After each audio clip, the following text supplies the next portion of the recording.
जुल्म फिर जुल्म है, बढ़ता है तो मिट जाता है। कल जो फैसला लिखा है 70 पेज का, बहुत सख्त फैसला लिखा है। मैंने चांस ही नहीं दिया कि वो मुझे अटैक कर सके। मैंने अटैकिंग गेम खेल के मैंने बासानी उसको जीती है। आप ताकतवर के और जारे के रहमो करम पे हैं। टूल की मदद से हम इजीली वे में, कम वे में बच्चों को बेहतर तरीके से डेमोन्स्ट्रेशन वे में बढ़ा सकते हैं।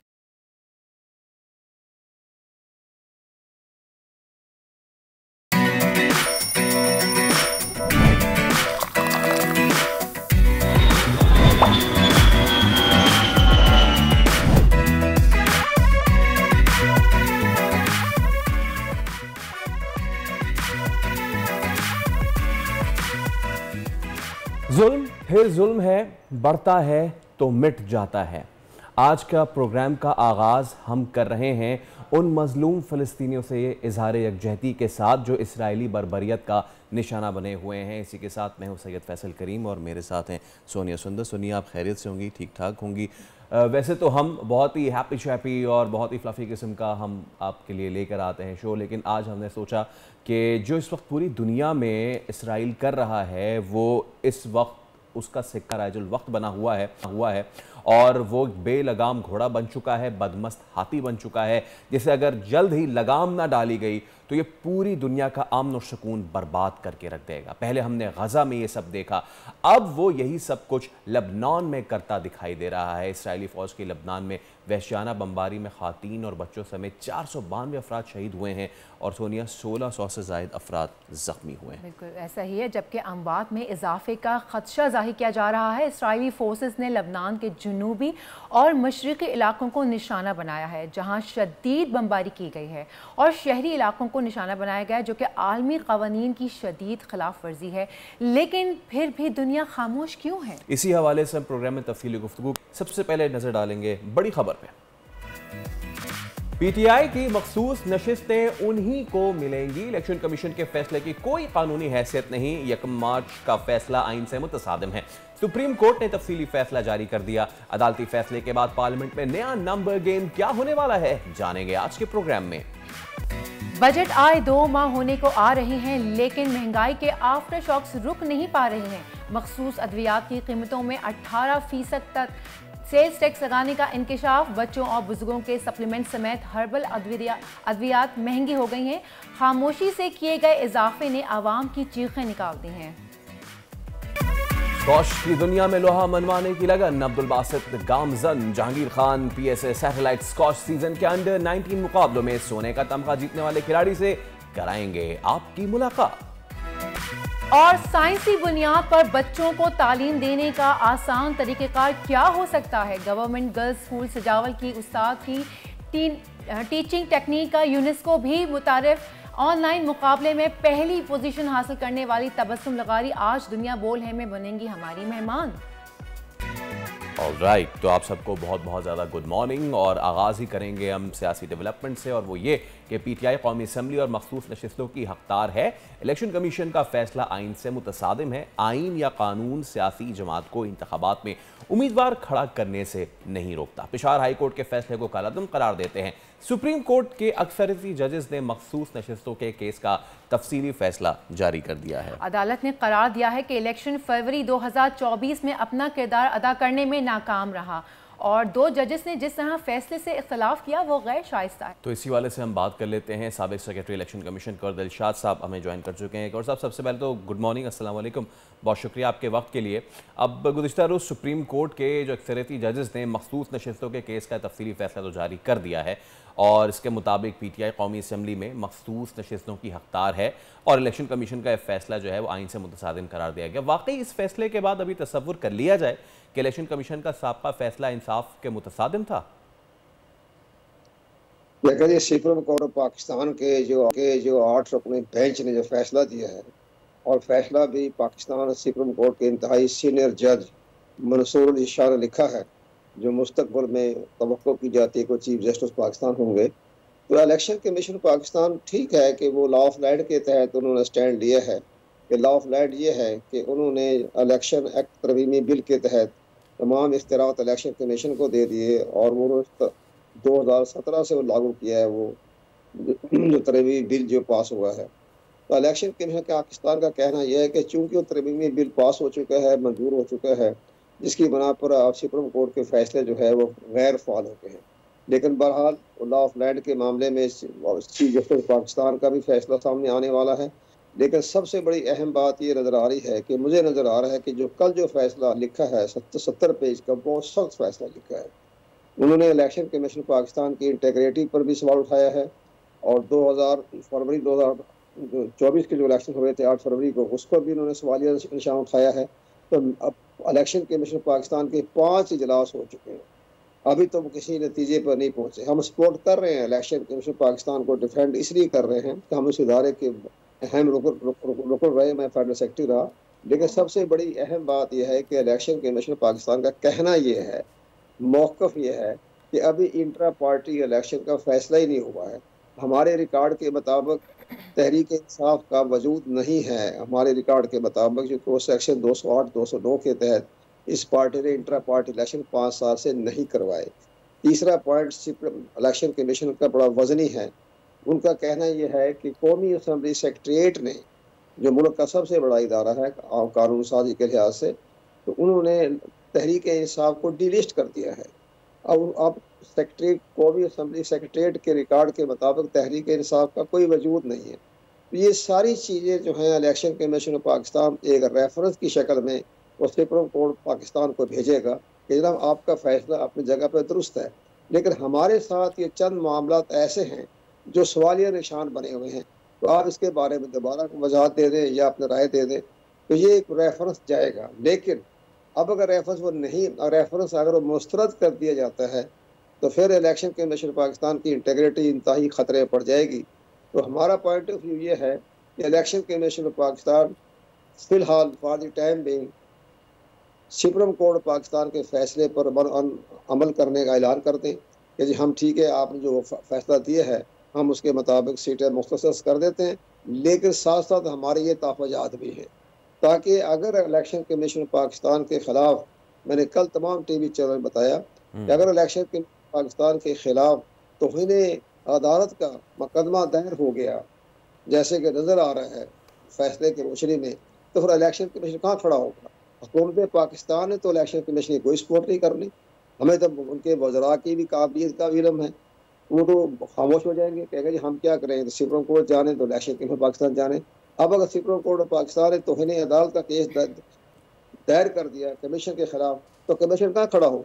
इसकी सबसे बड़ी मिसाल ये दी जाती है कि जनाब जब जस्टिस इफ्तिखार चौधरी साहब ने, जो चीफ जस्टिस पाकिस्तान थे, वो मुल्क के वज़ीर आज़म यूसुफ रज़ा गिलानी के ख़िलाफ़ तौहीन अदालत का जो मुकदमा दायर किया और 5 सेकंड में उनको वज़ारत इज़्मा से हटा दिया गया, तो उसमें कोई गवर्नमेंट ने सपोर्ट नहीं की, यूसुफ रज़ा गिलानी की, कोई स्पीकर पीछे दरमियान में नहीं आई, फहमीदा मिर्ज़ा। तो ये सारी चीज़ें नज़र आती है कि इलेक्शन कंवर साहब बिल्कुल ये तो माजी की तमाम तर बातें हैं, लेकिन अब मामला ये है कि जो फैसला है इसके मुताबिक एक बड़ी आम चीज़ है, since you former former election commissioner as well, election commission पे इस पे सवाल उठे हैं, इलेक्शन कमीशन पे सवाल उठे हैं और कहा गया है कि जो फरवरी में इलेक्शन हुआ है उसमें अपना किरदार अदा करने में नाकाम रहा है। डू यू थिंक कि इस फैसले के बाद इलेक्शन कमीशन के किरदार पे शकूक व शुबहात में इजाफा होगा? ठीक है, देखो सुप्रीम कोर्ट पाकिस्तान मुल्क का सबसे बड़ा इदारा है और सुप्रीम कोर्ट पाकिस्तान की हैसियत जो है वो पार्लियामेंट के बराबर ही है। पार्लियामेंट अगर कानून साजी कर सकती है तो सुप्रीम कोर्ट ऑफ पाकिस्तान जो है वो इंटरप्रटेशन दे सकती है, तशरीह कर सकती है। दोनों को इख्तियार बराबर दिए गए हैं। इस लिहाज से इलेक्शन के पाकिस्तान को भी चाहिए था, अभी देख रहा है इलेक्शन में 5 इजलास हो चुके हैं, फैसला नहीं हुआ। फैसला अगर तो चंद घंटे में हो जाना चाहिए था, लेकिन बहरहाल फैसला अभी तक नहीं पहुँचा, किसी नतीजे वो नहीं पहुँचे। तो नज़र यही आ रहा है कि मुमकिन वो सोच रहे हैं कि हमें एक सुप्रीम कोर्ट ऑफ पाकिस्तान के इंतहाई सीनियर 8 जजों का फैसले को हम नज़रअंदाज नहीं कर सकते। वो इसलिए नज़रअंदाज इसलिए नहीं कर सकते कि जब पाकिस्तान के मुस्तकबिल के चीफ जस्टिस मंसूर अली शाह हैं, तो वो जिस वक्त अपने सामने इतने सख्त रिमार्क दे रहे हैं, तो नज़र ये आना चाहिए कि इलेक्शन कमीशन पाकिस्तान को ऑनरेबल चीफ जस्टिस जो है उससे मशवरा कर लें और साथ कहें कि जनाब हमारे लिए एक बड़ी अहम बात यह है कि 8 रुकनी ने हमारे बारे में फैसला दे दिया है, तो हम फिलहाल फॉर द टाइम बिंग मशरूत तौर पर इस फैसले को तस्लीम कर लेते हैं। हम कहते हैं जी आपका फैसला मंजूर करते हैं हम। चलिए ठीक है कमर दिलशाद साहब, अपने वक्त दिया, आपका बहुत शुक्रिया। और अभी हम एक ब्रेक ले रहे हैं और ब्रेक के बाद दोबारा हाजिर होंगे। Stay with us.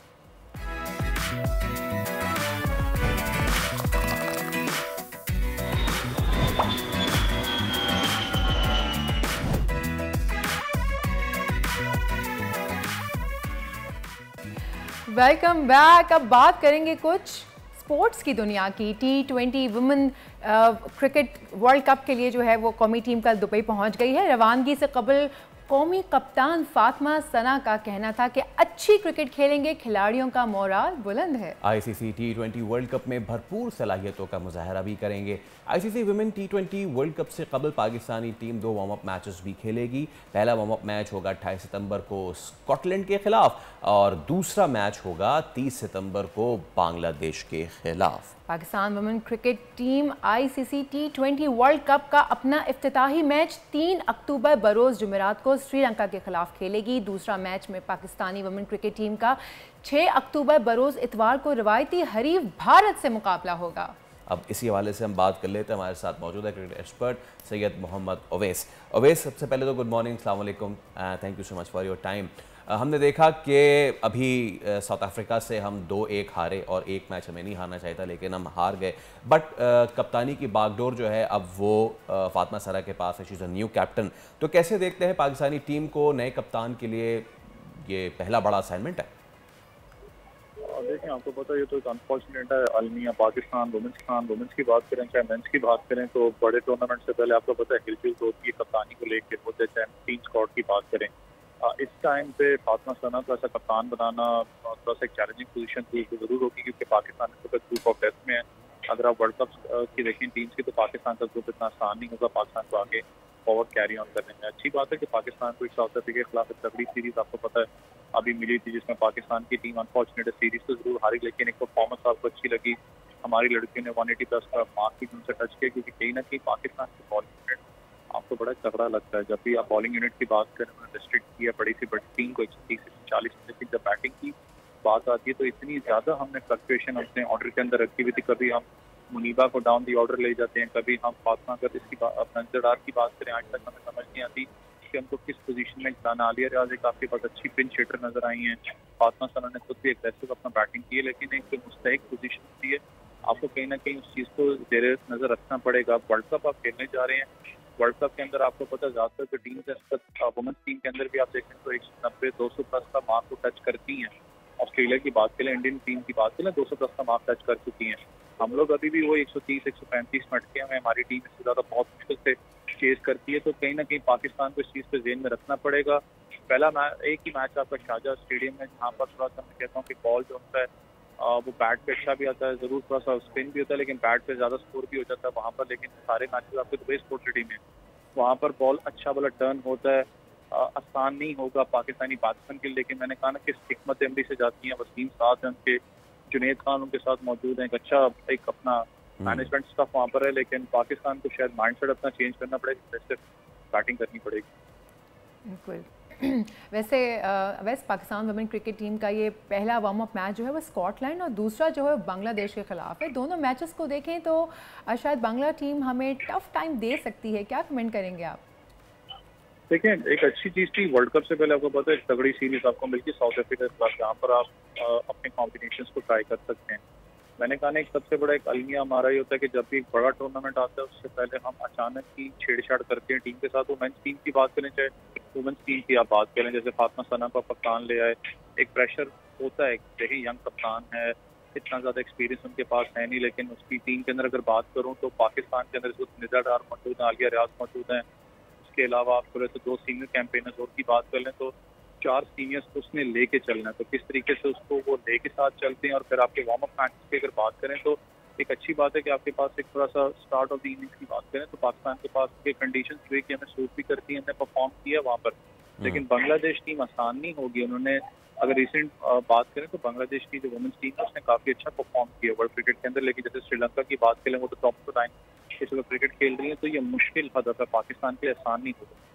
On end of performance जो वैसे आप भी देखते रहते हैं ना, सिचुएशन इसके अभी जैसे आपने बात की और आपने बिल्कुल ठीक बात कीजिए कि जी हम वहीं 130 पे जाके अटक जाते हैं। मसला ये नहीं है, मसला ये है कि हम 130 पे ऑल आउट भी तो नहीं हो रहे ना। अगली टीम अगर हमें 150 का टारगेट दे रही है, हम 20 ओवर खेल रहे हैं, हम 130 बना रहे हैं, हमारे 5 खिलाड़ी आउट हैं, ये माइंडसेट की बात है वैसे। लेकिन आपने एक अच्छी बात की है, तो मैंने कहा ना कि आपको माइंडसेट कहीं ना कहीं चेंज करना है। हमारा अनफॉर्चुनेट ये है कि अभी भी आप जितने मैचेस आप उठा के देखें, विकेट्स इन हैंड होती है, लेकिन स्कोर जो होता है 20 रन, 10 रन, 15 रन से हम हारते हैं।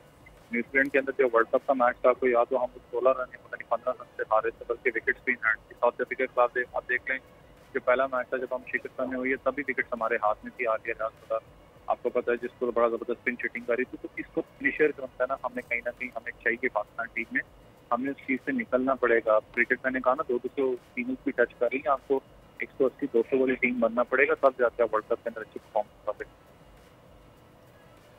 वैसे हम काफ़ी अच्छा खेल रहे हैं, लेकिन हमारे जो रवायती हरीफ हैं भारत, उससे जो है वो 6 अक्टूबर को हमारी टीम का मुकाबला होगा। इस मैच के हवाले से आपकी क्या उम्मीदें हैं?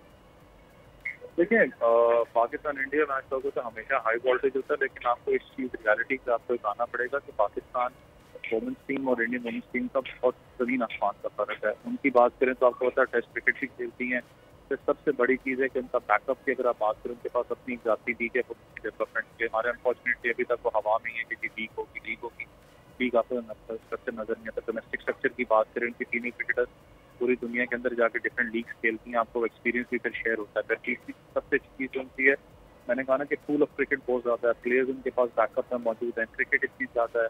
यहाँ पाकिस्तान का अनफॉर्चुनेट है, अभी आप देखें ना कि 3 महीने से लड़कियों को जो उनका वो भी नहीं मिली है। कॉन्ट्रैक्ट की अमाउंट बात करें, कॉन्ट्रैक्ट के पैसे भी तक लड़कियों को नहीं मिले, डेलीज के ऊपर कुछ इशूज चल रहे हैं। तो ये जो चीज़ें हैं, ऑब्वियसली माइंडसेट अगर आप लोगों का फ्रेश होगा, आप उस परेशानी के अंदर रहेंगे, तो आप बताएं ना परफॉर्मेंस आपकी होगी।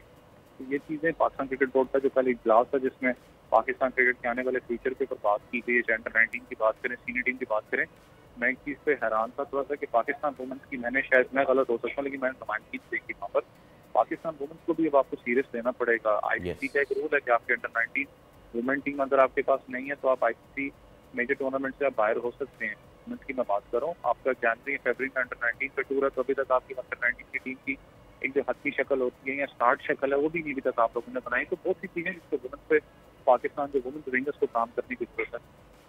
ठीक है, बहुत शुक्रिया सैयद मोहम्मद अवैस साहब, आपके बिल्कुल यकीनी तौर पे पाकिस्तानी टीम को बेस्ट ऑफ लक। लेकिन जो खामियां हैं और जो डिस्क्रिपेंसीज हैं, उन पे ओवरकम करना बहुत लाजमी, तभी हम बड़े टूर्नामेंट को जीतेंगे। अब क्या करना है जी?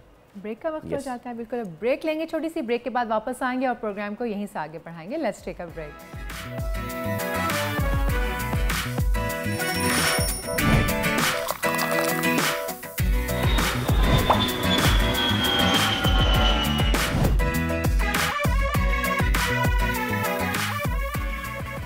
ब्रेक पे जाने से कबल हम बात कर रहे थे पाकिस्तानी टीम की, जो जा रही है ICC women T20 world cup खेलने। और ऐसे में वुमेन T20 वर्ल्ड कप, कोई भी वर्ल्ड कप होता है उससे पहले आईसीसी अपना एक ऑफिशियल एंथम ज़रूर जारी करता है। ऐसा कैसे हो सकता है कि हम वो खुद ना सुने और आपको भी ना सुने? कल भी हमने बात की थी, आज भी हम बात करने जा रहे हैं एक ऐसे हीरो पाकिस्तानी से, और इनका नाम है अब्दुल बासित। इन्होंने कराची में Jahangir Khan PSA satellite squash series के अंडर 19 मुकाबले में अपने हरीफ को 3-0 से शिकस्त देकर सोने का तमगा जीता है। अंडर 19 बॉयज़ फाइनल में अब्दुल बासित ने मोहम्मद जमान को बासानी 3-0 से शिकस्त दी और 22 मिनट में टाइटल हासिल कर लिया। तो सोनिया, बासित हमारे साथ ही मौजूद है। बिल्कुल, बासित हमारे साथ मौजूद हैं, उनसे मुलाकात करवाते हैं। भाई, सबसे पहले तो मुबारकबाद देंगे आपको कि माशाल्लाह ज़बरदस्त कारकर्दगी का मुजाहरा किया है।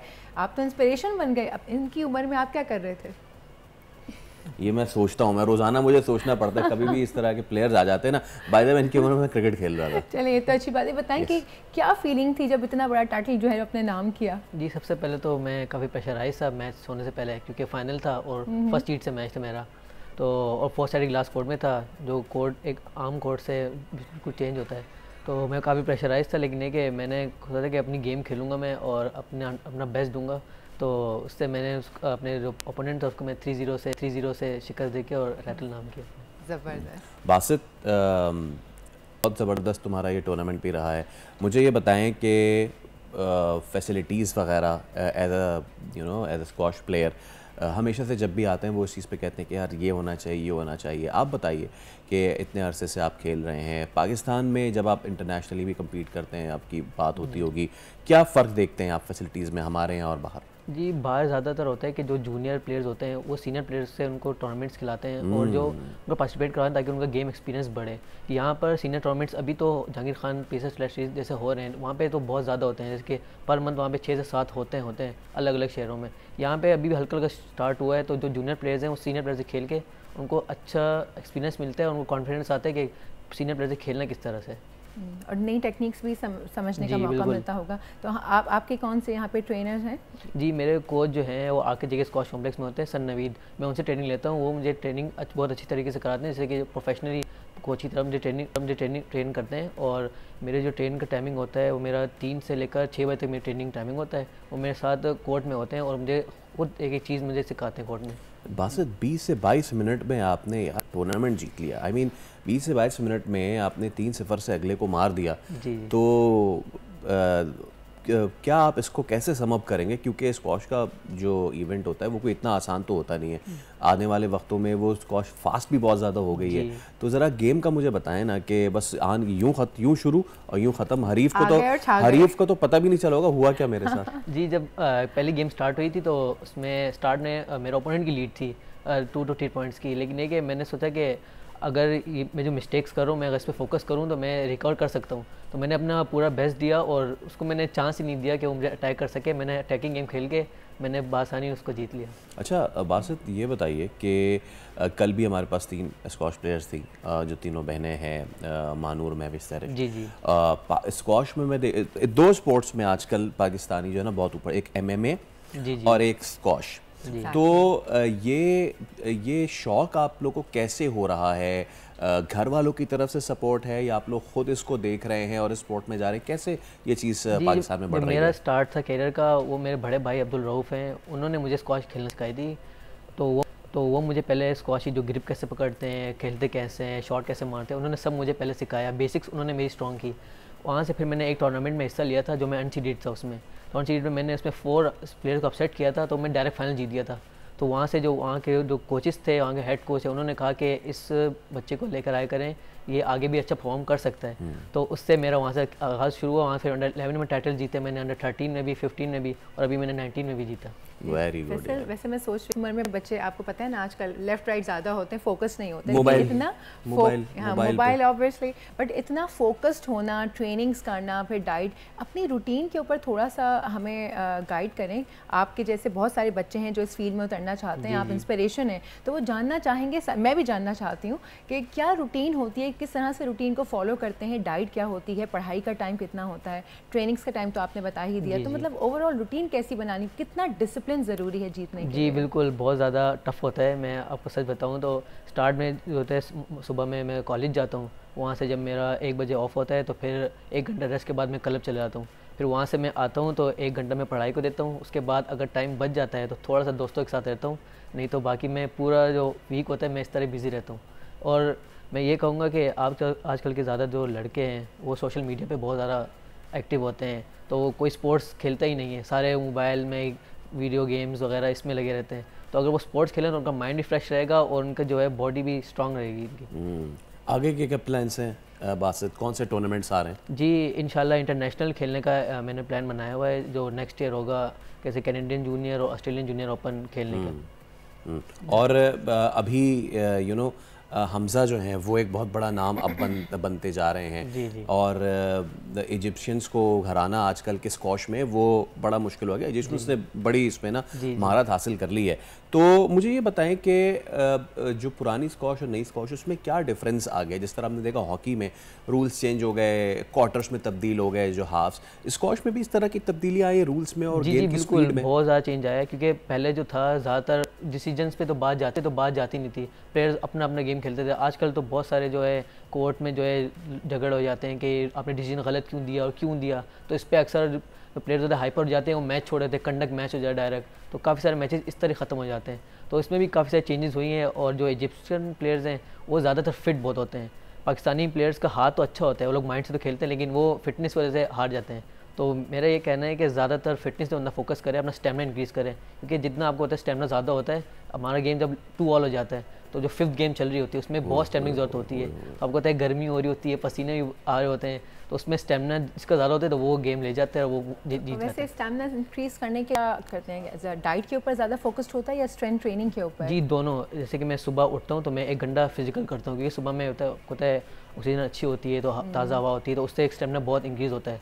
और डाइट में भी फिर मैं जैसे कि बॉयल एग खा लेता हूँ, साथ में उसका ब्रेड के साथ जैम खा लिया जी, बिल्कुल जी, और प्रोटीन शेक पी लिया जैसे, तो वो जो है कोर्ट में बहुत मुझे फ़ायदा देते हैं। अच्छा, एक तो यू आर ब्लेस्ड कि भाई आपके खुद भाई जो हैं वो आपको इसमें खिला रहे हैं सारी चीज़ें।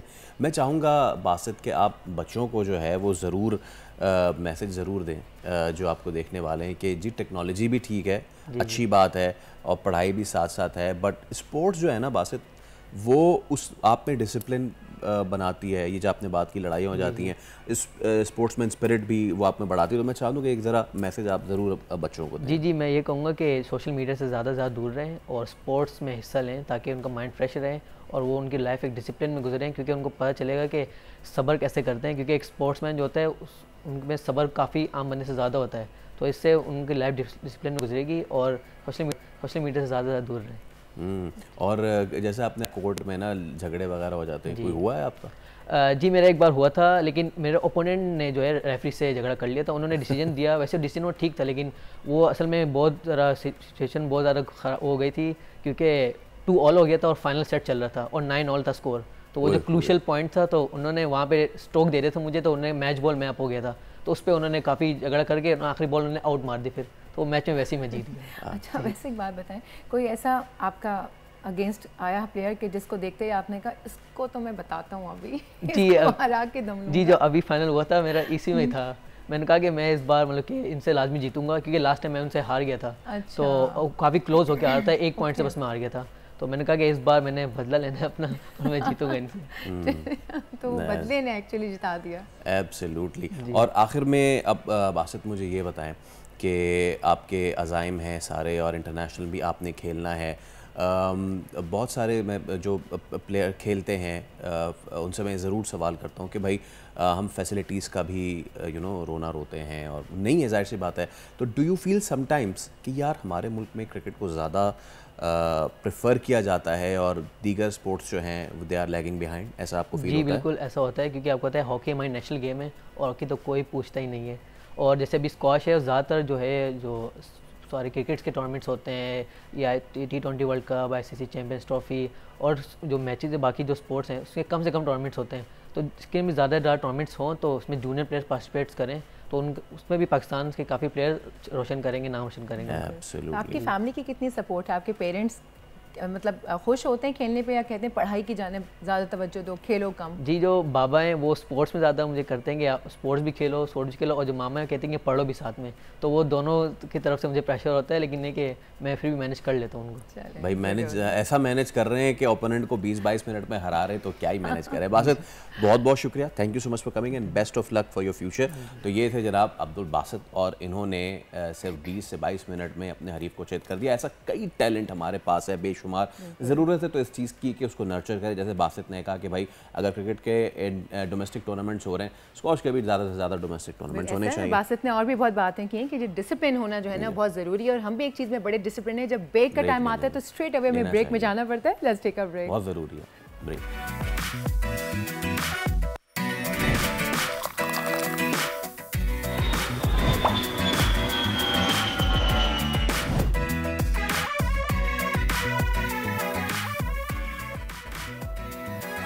इसराइल आउट ऑफ कंट्रोल है और गजा के बाद लबनान पर भी फ़िज़ाई हमले शुरू कर दिए हैं, जिस पर दुनिया खामोश तमाशाई बनी हुई है। कल सिर्फ 30 मिनट यानी आधे एक घंटे में लबनान पर 180 फ़िज़ाई हमले की इत्तलात भी सामने आई है, और इसराइली फोर्सेस के हमलों में शहदा की तादाद 492 हो चुकी है। सिलसिला यही नहीं थमा, बल्कि गुज़िश्ता रात मज़ीद हमलों की इतलात हैं, जिनमें मज़ीद कई इंसानी जानें जो हैं वो ज़ाया हुई हैं, और अब ज़ख्मियों में तादाद 1500 के करीब बताई जा रही है। इसी पर हम बात कर लेते हैं। माहिर बैनुल अक़वामी उमूर सैयद मोहम्मद अली साहब हमें ज्वाइन कर चुके हैं। सैयद मोहम्मद अली साहब, अस्सलाम वालेकुम, गुड मॉर्निंग, बहुत शुक्रिया आपके वक्त का। एक जानिब इसराइल की ये बर्बरियत जारी है और दूसरी जानिब अक़वाम मुत्तहिदा का जो जनरल असम्बली का इजलास है वो भी अब हुआ चाहता है। लेकिन एक मजाक सही लगता है ना, ये मुस्लिम दुनिया को तो एक तरफ आप रख दें, तब भी इंसानी अलमिया है कि 30 मिनट में 300 अफराद को गाजर मूली की तरह काट दिया जाए।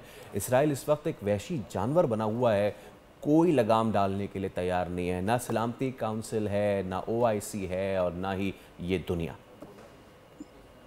बिल्कुल जी, आपने बिल्कुल सही कहा कि इस वक्त जो सूरत हाल वुस्ता की उससे 4 बड़े अहम सबक जो है वो सामने आते हैं। पहली बात तो ये है कि दूसरी जंग अजीम के बाद जो एक आलमी निज़ाम दुनिया में मुरतब किया गया, उसका जो सेंट्रल सतून है वो अक़वाम मुत्तहिदा और आलमी क़वानीन है।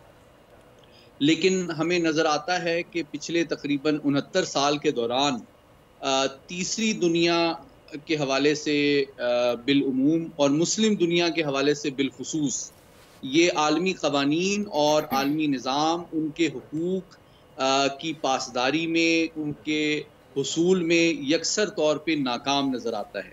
और ये सिर्फ मसले फ़लस्तीन नहीं है, मसले कश्मीर भी है, और भी दीगर जो तनाज़ात हैं आपको उसमें ये बात साबित नज़र आती है।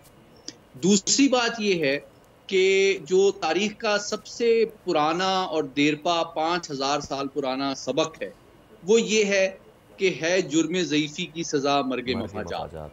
अगर आप कमज़ोर हैं और हक़ पे हैं तो आपको हमदर्दी तो पूरी दुनिया की मिलेगी, लेकिन आपके साथ कोई खड़ा नहीं होगा। आप ताकतवर के और जारे के रहमो करम पे हैं अगर आपकी अपनी कोई दिफाई और मुस्तनद कुव्वत नहीं है। और तीसरा सबक ये है कि आप दीगर ममालिक के ऊपर इन्हिसार नहीं कर सकते अपनी सलामती, हुकूक और खुद मुख्तारी के तहफ़्फ़ुज़ के लिए। ये वो 3 बड़े सबक हैं। अगर मैं इसको थोड़ा सा पाकिस्तान से रिलेट करूं तो हमने 1965 और 71 की जंग से बड़े कीमती सबक हासिल किए कि 1965 में जब हम पे बड़ी ताकतों ने जिनको हम हलीफ समझते थे पाबंदियां लगा दी, तो हमें पता चला कि हम उनके ऊपर अपनी सलामती के लिए डिपेंड नहीं कर सकते। 71 के बाद हमने एटमी ताकत बनने का फैसला इसीलिए किया कि जनाब आप अपनी सलामती के लिए किसी के ऊपर डिपेंड नहीं कर सकते। तो अब इसीलिए आप देखें कि पूरी दुनिया जो है वो कोशिश करती है कि जी पाकिस्तान जो है एटमी जो हमारी सलाहियत है उसके हवाले से तशवीश का इजहार किया जाता है, क्योंकि दुनिया में कोई नहीं चाहता कि आप ताकतवर हो, क्योंकि फिर उनकी जारियत की ऑप्शन ख़त्म हो जाती है। अभी लबनान की सूरत हाल देखें आप, तो वहाँ की रियासत और हुकूमत पे तो मुझे बहुत ज़्यादा अफसोस इसलिए होता है कि उनकी अवाम की तवक्कुआत एक नॉन स्टेट एक्टर जो कि हिजबुल्लाह है उससे वाबस्ता हैं, अपनी हुकूमत और फौज से नहीं है। देखें कितनी सितम ज़रीफ़ी है कि उनकी हुकूमत और उनकी अवाम और उनकी जो फौज है वो इसराइल की जारियत के खिलाफ कुछ नहीं कर रही, और एक नॉन स्टेट एक्टर है जो कि इसराइल के साथ लड़ रहा है। तो ये जो हकीकत है इसको अगर हम देखें तो ये भी बात सही है कि पूरी दुनिया की जो आम अवाम है, खुसूसन मुस्लिम दुनिया, वो मुकम्मल तौर पे अपने फ़लस्तीनी और लबनानी बहन भाइयों से हमदर्दी करती है, लेकिन इस हमदर्दी का बात कोई बिल्कुल फ़ायदा नहीं है। इस हमदर्दी का हमने क्या करना है? अभी ताज़ा तरीन ईरानी जो सदर मसूद पेज़ेश्कियान, उनका भी बयान आया है, और अब उनका ये कहना है कि भाई ये जो इसराइल कर रहा है और हिज़्बुल्लाह को टारगेट कर रहा है, वो ईरान को इसमें डायरेक्टली इनडायरेक्टली इन्वॉल्व करने की कोशिश कर रहा है। इससे पहले हमने देखा एक chain of events, former president Ibrahim Raisi, उनका हेलीकॉप्टर क्रैश कर जाना, उसके बाद जो है वो ईरान में इस तरह के वाक़यात हो जाना। तो आपको लगता है कि इसराइल यही चाह रहा है कि वो खित्ते में जंग की आग को मज़ीद वसी तर करे और ईरान को भी इसमें इन्वॉल्व कर ले, ताकि फिर उसके बाद जस्टिफिकेशन हो वो जाए अमेरिका के पैर पकड़े, देखें ईरान ने हमारे साथ ऐसा कर दिया? बड़ा अहम सवाल किया। देखें इसके इसराइल की इस जंग के 3 वाज़े मकासद हैं। सबसे बड़ी बात यह है कि इस वक्त जो अमेरिका में सदारती मुहिम चल रही है उसका तकरीबन 1 महीना रह गया। तो इस वक्त जो है दोनों जो रिपब्लिकन और डेमोक्रेट उम्मीदवार हैं वो जूइश लॉबी की खुशनुदी के ख्वाहां हैं। इसलिए इसराइल की क़यादत को ये बात पता है कि ये जो महीना है इसमें हम जितना ज़्यादा फ़लस्तीनियों की नस्लकुशी कर लें, जितना ज़्यादा अराज़ी पे कब्ज़ा कर लें, जितना ज़्यादा अपने तौसी पसंदाना अज़ाइम को अमली जामा पहना दें, जितना ज़्यादा हिज़्बुल्लाह की दिफाई सलाहियत को कमज़ोर कर दें, ये 3 मकासद हैं, उसका कोई उनको रोकने वाला कम से कम जब तक कि अमरीकी इलेक्शंस का फैसला नहीं हो जाता कोई नहीं है। इस वक्त और इस विंडो ऑफ अपॉर्चुनिटी को वो इस्तेमाल कर रहे हैं अपने तस्वीराती, सियासी और नज़रियाती मफादात को आगे बढ़ाने के लिए। लेकिन एक बात मैं बहुत अहम आपके तवज्जुह से कहना चाहता हूँ कि इस जंग का जो महाज है ये सिर्फ हथियारों का महाज नहीं है, जो दूसरा नज़रियाती और सिफारती महाज है वो बड़ा इंपॉर्टेंट है। आप देखें, एक जानिब जो है इसराइली फौज जो है सैकड़ों मुसलमानों को फ़लस्तीन में, गज़ा में, वेस्ट बैंक में और लबनान में रोज़ाना शहीद कर रही है, लेकिन दूसरी जानिब उनके जो स्ट्रेटेजिक थिंकर्स हैं, जो मुहक्किकीन हैं, वो ये कह रहे हैं कि साथ ही साथ उनको नफ्सियाती और सफारती सतह पे मुस्लिम दुनिया के अंदर राय साजी करनी चाहिए और ऐसे हमदर्द रहनुमा तलाश करने चाहिए जो कि इसराइल के साथ दोस्ती और नॉर्मलाइजेशन के प्रोसेस में उनकी मदद कर सके। और जेरूसलम पोस्ट का जो हालिया आर्टिकल है वो इस जानिब निशानदही करता है। तो इस नज़रियाती जंग और हथियारों के ज़रिए से जो जंग है, इसको आप एक मजमुई लॉन्ग टर्म इसराइली तौसी पसंदाना अज़ाइम की एक 2 कड़ियाँ समझें। और देखिए उस मजमून का उन्वान कितना अहम है। उस मजमून का उन्वान ये है कि इब्राहिम एकॉर्ड की चौथी सालगिरह के मौके पे इसराइल की नई हदबंदी, यानी कि जितने इलाके पे मजीद इसराइल ने अक्टूबर से अब तक कब्जा किया है उसको अब इसराइल अपनी सरहदों में शामिल करेगा और मुस्लिम दुनिया और अक़वाम मुत्तहिदा और मगरबी ताकतों से मिलके वो चाहते हैं कि इन नई हदों को आप अब तस्लीम भी करवा लें। जी, वैसे सही साथ आपने अभी अक़वाम मुत्तहिदा का जिक्र किया, तो अक़वाम मुत्तहिदा का इजलास भी जो है वो होने को है, सर पर है लिटरली। अक़वाम मुत्तहिदा की जो सलामती काउंसिल इजलास से पहले इसराइल का जो ये लबनान पे हमला करना है, इसको आप कैसे देखते हैं? आप क्या पैगाम दे रहा है ये हमला?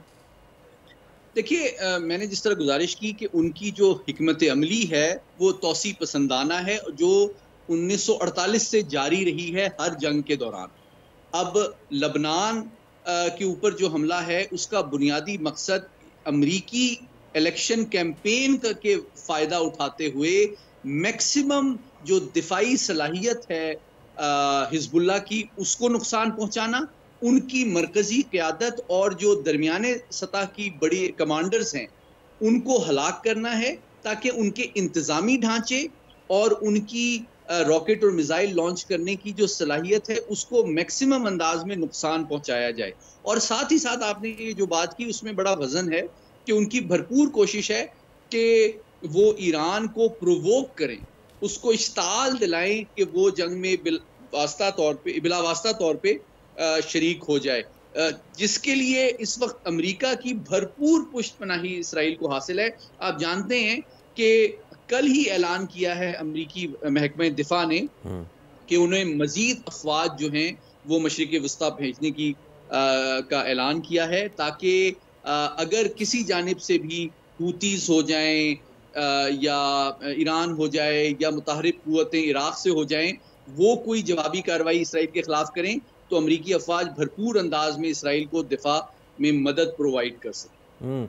और इसमें फिर अली साहब ईरान का तो चले अब एक फैक्टर है, बट मोर इम्पॉर्टेंटली इराक़ की भी अब इस पे जो है रिएक्शन आया है और मुमताज़ आलिम दीन है आयत अली सिस्तानी साहब, उन्होंने लबनान कशीदगी पर अपना बयानिया जारी कर दिया है। ऐसा बड़ा कम होता है कि इराक़ के मुक़द्दस शहर नजफ़ में मौजूद आयतुल्लाह सिस्तानी साहब के दफ्तर से कोई एलामिया आ जाए। अब ये एलामिया आना कि लबनान में सूरत-ए-हाल कशीदा है, जुल्म को बंद होना चाहिए, डू यू थिंक कि कोई रोल प्ले कर सकता है? ये बड़ा अहम मामला है क्योंकि जिस मकतब फ़िक्र के ईरानी क़यादत अलमबरदार है उसके 2 पावर सेंटर्स हैं। ईरान के अंदर जो है वो मशहद है, और इराक के अंदर जो है वो बेसिकली इराक के अंदर सिस्तानी साहब हैं उसके अलमबरदार। तो अगर दोनों जो पावर सेंटर्स हैं वो मिलकर लबनान की हिमायत का ऐलान करते हैं, तो नज़रियाती एतबार से उस मकतब फ़िक्र के जो लोग हैं या उसके हवाले से हुर्रियत पसंद या मुताहरिब जमातें जो हैं वो यकीनी तौर पे बेहतर अंदाज में मुनज़्ज़म हो सकेंगी और इसराइल के ख़िलाफ़ एक जामिया शायद हिकमत अमली बनाएं। अलबत्ता ये बात मैं इसमें कहना चाहता हूँ एज अ क्वालिफिकेशन कि रियासती सतह पे, चूँकि एक हकीकत है कि इसराइल एक एटमी ताकत है और मशरिक़ वुस्ता की वाहिद एटमी ताकत है, तो इसलिए कोई भी मुस्लिम मुल्क जो जिनकी ज़मीनों पे इसराइल ने कब्ज़ा भी किया हुआ है, जिसमें लबनान भी है, उर्दन भी है, शाम भी है, फ़लस्तीन भी है, किसी हद तक मिस्र भी है जी, तो वो उससे बराह रास्त जंग का ख़तरा तमाम तर मज़ालिम के बावजूद लेना मैं समझता हूँ अपने नेशनल इंटरेस्ट के मुताबिक नहीं समझते। अलबत्ता ये आप खातिर जमा रखें कि अक़वाम मुत्तहिदा के इजलास में भरपूर अंदाज में इसकी मज़म्मत की जाएगी, इसकी कंडेमनेशन की जाएगी, लेकिन अमली एतबार से कोई माशी पाबंदियाँ आयद करना या दिफाई इक्विपमेंट के ऊपर पाबंदियां आयद करना या डायरेक्ट जंग में किसी रियासत के वो बिल्कुल सैयद मोहम्मद अली साहब, वो ऐसा ही नज़र आता है जैसे दिल्ली दूरस्त। बहुत शुक्रिया। और जैसे आपने अपने एक बस मिसरे में ही तमाम को बंद कर दिया है जुर्म ज़ईफ़ी की सज़ा, मर्ग मफाजात। जब तक के ये जो खित्ता है माशी तौर पर और अस्करी तौर पे मजबूत नहीं होगा, इसराइल इसी तरह आके दिखाता रहेगा। अभी हम एक ब्रेक ले रहे हैं, उसके बाद दोबारा हाजिर होंगे। Take a break and stay with अस।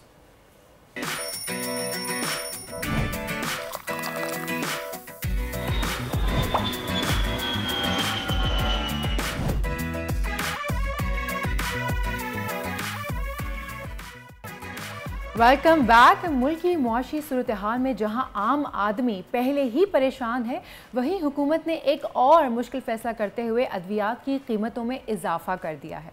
और हुकूमत की जानिब से कुछ अद्वियात पर 18% तक GST यानी जनरल सेल्स टैक्स लगाने की वजह से उनकी कीमतों में इजाफा नहीं, शदीद इजाफा हो गया है। मरीजों के लवाहिकीन इस सूरत हाल में नए इजाफे को किसी भी तरह मानने को तैयार दिखाई नहीं देते हैं। इस हवाले से मजीद भी जान लेते हैं अपनी नुमाइंदा महापारा जमान से। जी महापारा, बताइए। आज बिल्कुल पंजाब के बाद वफाक में भी हुकूमत की जानिब से अदवायात पर 18% तक टैक्स लगा दिए गए हैं। कुछ अदवायात पर 18% टैक्स लगाने के बाद जो अदवायात की कीमतें हैं उनको पर लग गए हैं। इस वक्त जो है वो हमने फार्मेसी से भी पता किया और उसमें फार्मेसिस्ट जो हैं उनका कहना है कि अदवायात की कीमतों में जो 18% टैक्स लगाए गए हैं वो लागू भी कर दिए गए हैं और उसके बाद जो कीमतें हैं उनमें होशरबा इजाफा हो गया है। जिल्द पर इस्तेमाल करने वाली जो अदवायात हैं उन पर टैक्स लगाया गया है। उसके अलावा कैल्शियम, उसके अलावा जो शुगर के लिए स्ट्रिप्स इस्तेमाल होती हैं, मल्टीविटामिन्स जो इस्तेमाल किए जाते हैं, इन तमाम चीज़ों पे जो टैक्सेस लगाए गए हैं उसके बाद इनकी कीमतों में इजाफा हो गया है। मज़ीद जो है वो इनका कहना है कि ज़्यादातर जो शुगर के मरीज़ हैं या बच्चे हैं या बूढ़े हैं उनको इस चीज़ से ज़्यादा जो है वो नुकसान पहुँचा है कि वो हफ़्ते 2 हफ़्ते 3 हफ़्ते की अदवायात जो है वो इकट्ठी ले लेते थे, लेकिन अब जो है वो ये हुआ है कि अब वो 2 दिन की अदवायात लेते हैं और उसके बाद दोबारा से उनको मेडिसिन लेनी पड़ती हैं क्योंकि इजाफा बहुत ज़्यादा हो चुका है। मरीज़ जो है उनका ये कहना है कि हुकूमत जो है वो एटलीस्ट ये अदवायात जो हैं उन पे टैक्सेस मत लगाए क्योंकि ये जो है वो सेहत इंसान के लिए सबसे ज़्यादा ज़रूरी होती है और अगर यही महंगी हो जाएगी तो इंसान जो है वो सेहत किस तरह से खरीदेगा। और दूसरा जो है वो वालिदैन जो हैं वो भी बच्चों के हवाले से ठीक है। महापारा, आप इस्लामाबाद से हमें अपडेट कर रही थी, आपका शुक्रिया। और ये जो इजाफा हुआ है हालिया, इसी पर हम बात कर ले रहे हैं। डॉक्टर शेख कैसर अहमद साबिक chairman PPMA Pakistan pharmaceutical manufacturers association हमारे साथ मौजूद है। डॉक्टर साहब अस्सलाम वालेकुम। सबसे पहले तो बहुत शुक्रिया। अब इससे पहले भी हम देखते रहे हैं कि जान बचाने वाली अद्वियात पे उनकी कीमतें बढ़ी, लेकिन अब ये जो अद्वियात बढ़ी 18% टैक्स आयद हो गया है। वैसे ही माशी सूरत हाल से बेचारे हम लोग जो हैं परेशान हैं। अब ऐसे में अगर इस तरह की अद्वियात पे पैसे बढ़ जाएंगे तो लोग किस तरीके से अपनी सेहत और इसका ख्याल करेंगे? बहुत शुक्रिया जनाब, आपका इस अहम मसले पे आपने आज अपने शो में दावत दी है। सबसे पहले मैं एक बात वाज़ेह करता चला जाऊँ कि पाकिस्तान में दुनिया भर में 2 तरह के तरीका इलाज हैं तो कई तरीका इलाज, लेकिन 2 तरह के हम ये कहते हैं, एक नॉन ड्रग और एक कहते हैं ड्रग, यानी एक दवा होती है और एक नॉन दवा होती है, सप्लीमेंट या न्यूट्रोसूटिकल हम उनको कहते हैं, या ओटीसी भी कह सकते हैं, हेल्थ ओटीसी। जो मेडिसिन हैं उनके ऊपर कोई टैक्स नहीं लगा, इसमें कोई शक नहीं है। आप जैसे हम कह सकते हैं कि शुगर की कोई दवा है या हाइपरटेंशन की कोई दवा है या किसी और तरह की कोई दवा है, लेकिन जैसे अभी हमारी जो रिपोर्टर साहिबा थी उन्होंने बताया कैल्शियम वगैरह, विटामिन वगैरह ये नॉन ड्रग में आते हैं। ये एक टर्मिनोलॉजी है, न्यूट्रास्यूटिकल भी कहलाते हैं ये, इसमें है, इनके ऊपर गवर्नमेंट ने टैक्स लगाया है। जो सबसे ज्यादा इशू है इस वक्त वो हमारा, हेलो जी जी we are listening, please go on. इसमें जो सबसे ज्यादा अहम इशू आ रहा है वो आ रहा है कि डिवाइसेस जो थी, जैसे बताया शुगर की स्ट्रिप्स हैं, शुगर के मीटर्स हैं, थर्मोमीटर्स हैं, ब्लड प्रेशर की मशीनें हैं, जो लोग आमतौर पे 50-60-50-55 साल के बाद लोग ऐसी चीज़ें अपने घर पे ही रखते हैं कि घर पे ही ब्लड प्रेशर भी चेक कर लें, शुगर भी चेक कर लें और बाकी मामलात है, उनके ऊपर यकीनन सेल टैक्स और ड्यूटीज़ लगा दी गई है, जिसकी वजह से आवाम नास को जो शुगर के मरीज़ हैं उनको तकरीबन पीरियडिकली रोज़ ही अपना ब्लड शुगर चेक करना पड़ता है, ब्लड प्रेशर चेक करना पड़ता है, थर्मामीटर देखने पड़ते, और मामले जितनी भी डिवाइसेस जो आम आदमी के हैं, मैं उन चीज़ों की बात नहीं कर रहा जो बड़े अस्पतालों में दूसरी तरह के इस्तेमाल है, लेकिन आम आदमी की जो डिवाइसेस हैं उनके ऊपर जो सेल टैक्स वगैरह लगाया गया है, और इसके ऊपर काफ़ी एसोसिएशंस ने भी बात की है, मेडिकल प्रोफेशन भी बात कर रहा है,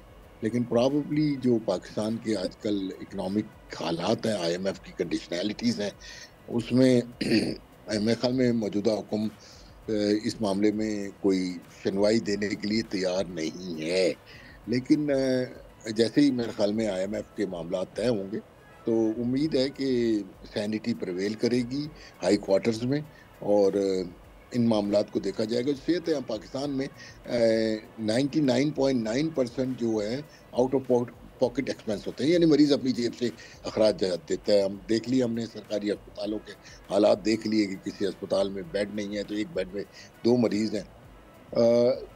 अद्वियात का ना मिलना आम सी बात है, मरीज को पर्चा लिख के दे दिया जाता है कि जाओ बाहर से दवाई ले आओ।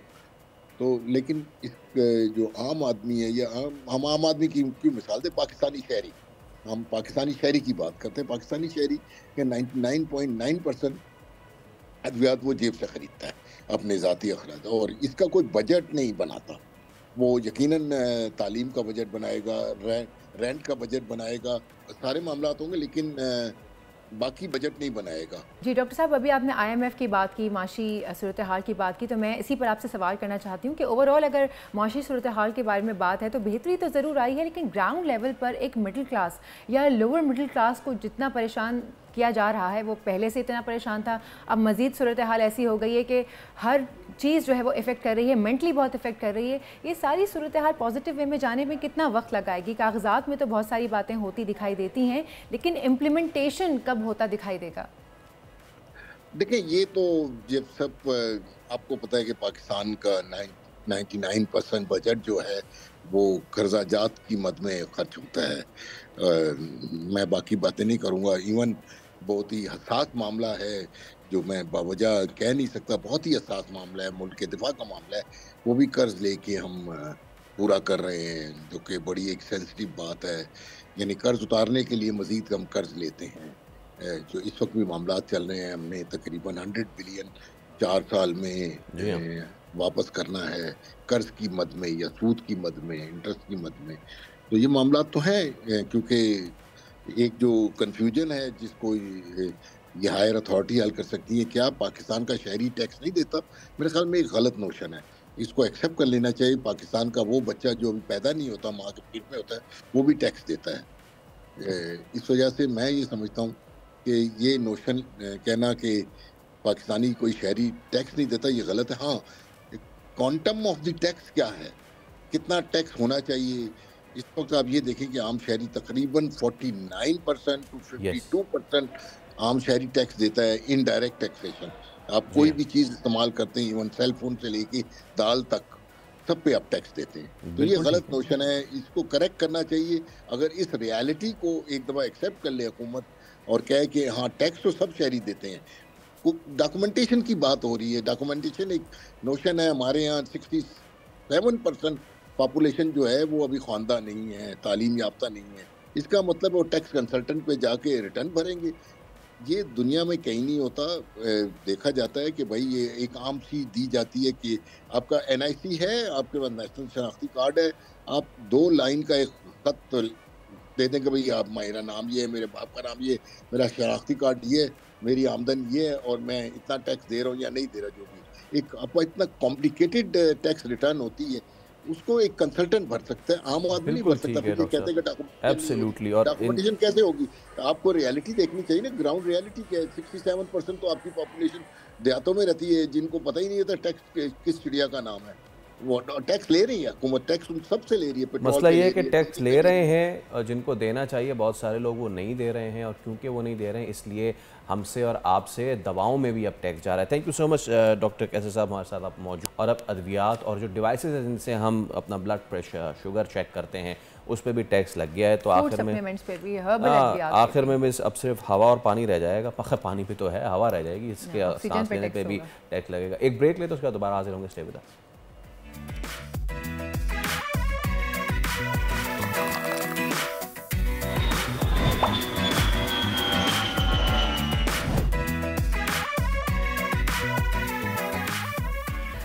Welcome back. कहते हैं अगर उस्ताद सच्चा मिल जाए तो बच्चे का मुस्तकबिल महफूज हो जाता है। आज हम आपको मिलवाने वाले हैं सजावल की एक ऐसी उस्ताद से जिन्होंने यूनेस्को की जानिब से ऑनलाइन आलमी मुकाबले में पहली पोजीशन हासिल करके सबको पीछे छोड़ दिया।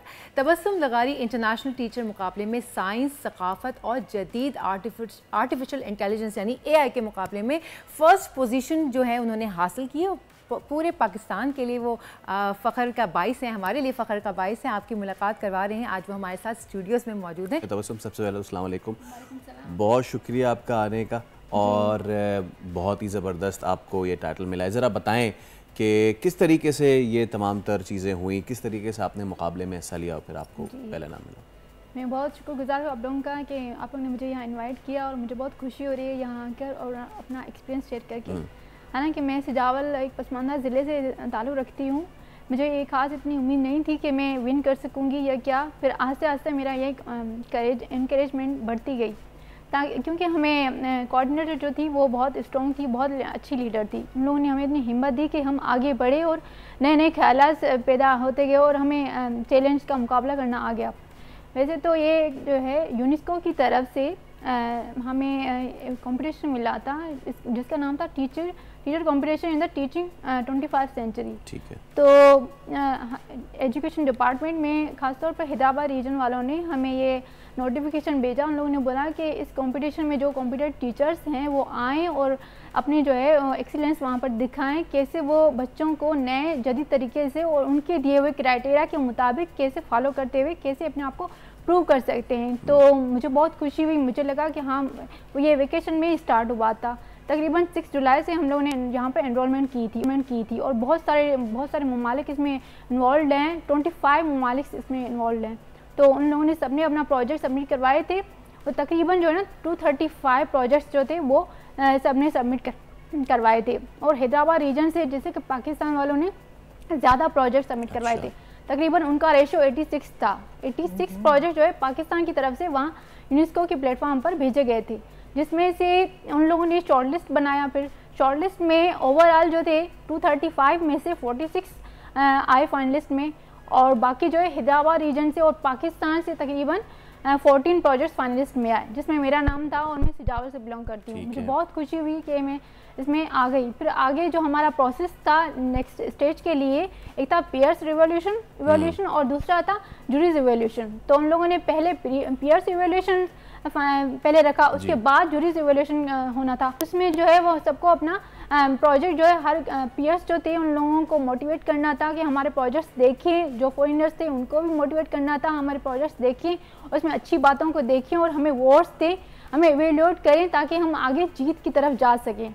तो उन लोगों ने हमारे प्रोजेक्ट्स को देखा और इस ड्यूरेशन के लिए हमें 2 वीक्स का टाइम दिया गया। ठीक है। तो हम लोगों ने सबने अपनी कंपेन चलाई, जैसे कि वोटर्स जो है कंपेन चलाते हैं वैसे कंपेन हम लोगों ने चलाई और बहुत अच्छे से हमने काम किया। बहुत हमें मज़ा भी आया, हमने लर्न भी किया और ये चलता रहा और वोट्स मिलते गए, कभी कम होते रहे कभी बढ़ते गए। लेकिन मैं जैसे कि स्टार्टिंग में ही लीडिंग में थी तो मेरे बढ़ते ही जा रहे थे, कम होते नहीं जा रहे थे और कंपटीशन टफ था कि कौन जीतेगा। सब अपनी कोशिश कर रहे थे। फिर इवेंचुअली खुदा का शुक्र है कि मैं हाईएस्ट अवार्ड लेकर। और आपका प्रोजेक्ट था क्या? मेरा प्रोजेक्ट था ChatGPT and AI generated tools. मैं ये कैटेगरी चूज़ की थी और मेरा जो मैंने केमिस्ट्री सब्जेक्ट से एक टॉपिक लिया था acid base and pH scale, तो उस पर मैंने AI टूल्स जो है वो सर्च किए कि कौन से जो है वो मैं यूज़ करूँ उसके लिए, ताकि मैं बेहतर तरीके से बच्चों को पढ़ा सकूँ टॉपिक के मुताबिक और इजी वे में और डेमोन्स्ट्रेशन वे में। तो मैंने जो है फाइंड आउट किया, ChatGPT से ही हेल्प ली मैंने। तो वहाँ पर मुझे ये टूल्स जो है वो केम कलेक्टिव एक मैंने यूज़ किया था और दूसरा जो था वो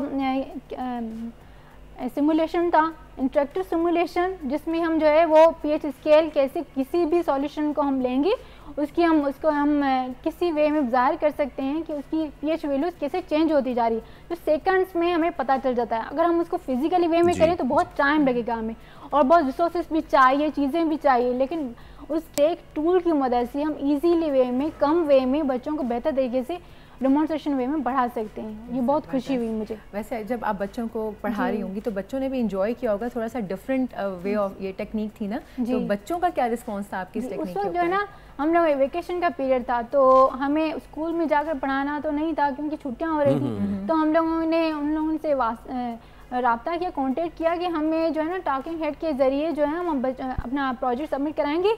हम जैसे कि पढ़ा रहे हैं बच्चों को, एक वीडियो बनाएंगे, फिर हम बच्चों को इस तरह से पढ़ाएंगे। तो वो टॉकिंग हेड के थ्रू मैंने बनाई थी घर पर बैठकर ही।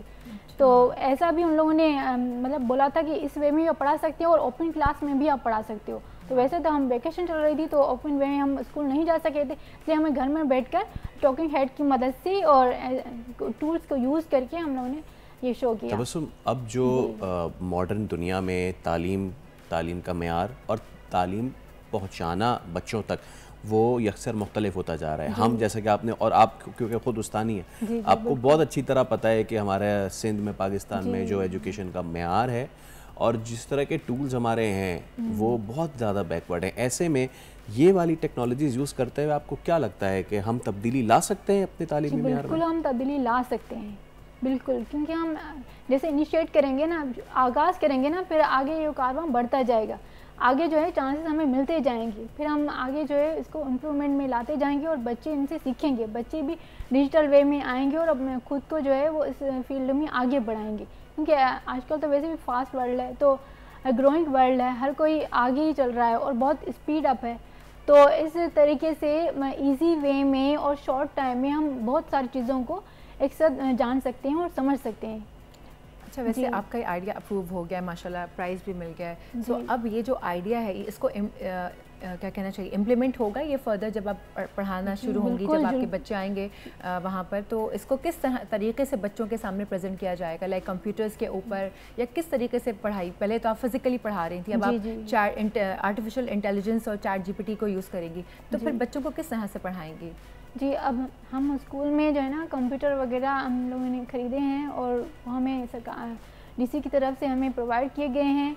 हमारे जो चीफ़ हेड हैं माशाल्लाह नसीर अहमद मेमन, उन लोगों ने बहुत कोशिश की है, हमारे स्कूल को बहुत इम्प्रूव किया उन लोगों ने।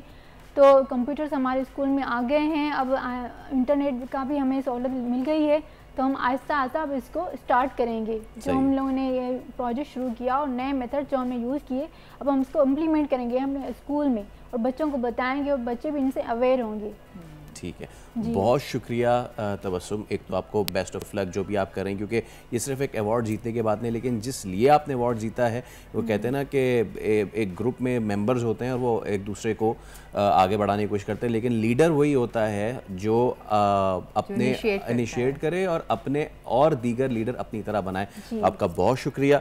और कितनी ही अच्छी बात है कि अब हमारे अपने लोग इस असरे हाजिर में जो तालीमी तकाज़े उनको समझते हुए आप उस पर काम कर रहे हैं, दैट्स अ ब्रिलियंट थिंग। ऐसे ही है। और अब सोचें ये जो हम कहते हैं बच्चों का रोशन मुस्तकबिल, तो यहाँ से एक्चुअली उसकी शुरुआत है, इनिशिएटिव जो है वो इन्होंने लिया है और यहाँ से रोशन मुस्तकबिल का आगाज़ हो चुका है। लेकिन हमारे जो प्रोग्राम है उसका इख्तिताम हो चुका है और हम आपके साथ कल मिलेंगे इसी एनर्जी के साथ, इसी शो में। जब तक के लिए मुझे और फैसल को इजाज़त दीजिए। अल्लाह हाफ़िज़।